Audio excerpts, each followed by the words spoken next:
I mean, values are so interesting, and as anthropologists, they think about culture as a shared set of values. It's also ideas, it's some concepts. I mean, I live in the US, and so when I came over, I checked into the hotel, and the gentleman was like, "I'll take you to the lift," and I was like, "What's the lift?" "Oh yes, it's an elevator." But it's that shared language, it's that common understanding, and it helps us all operate together as a social group. We function well if we understand the cultural norms and really are able to connect in that way. And so what are your thoughts on the potential impact of AI if it replaces some of that? Like, how should we think about it? Because AI doesn't have those shared values. You talked about it. Yeah. So can you help us understand that a little more?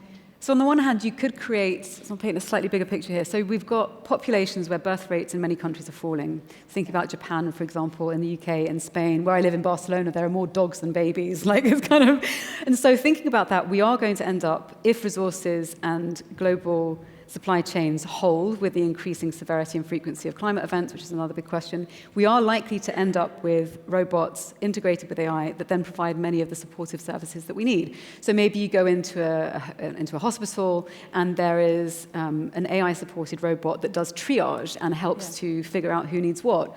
Or in an elderly care home, there aren't enough nurses, so maybe there's an AI robot that's helping to deal with that.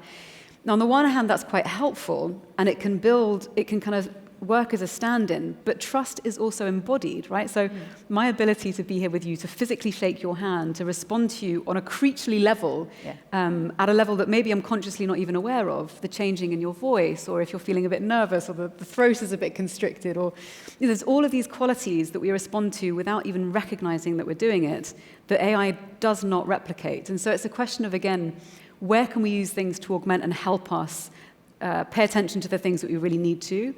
And when do we actually need to think about different solutions? So, for instance, if you're in a care home, or if I'm in a care home, hopefully I live a long, happy life when I'm 90, I don't want to be talking to a robot. Why not bring, pets in, dogs, or put me in a situation where, and they've done trials like this, where kids who don't have access to parents much of the day because their parents are working, put that preschool in the same campus as an old people's home, and that benefits everyone. They get extra grandparents, and the grandparents get these kids.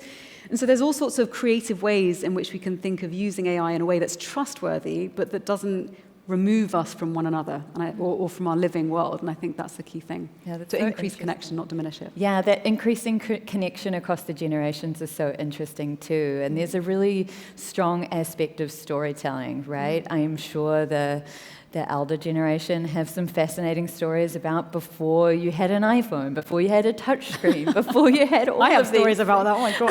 I think we all have stories about that.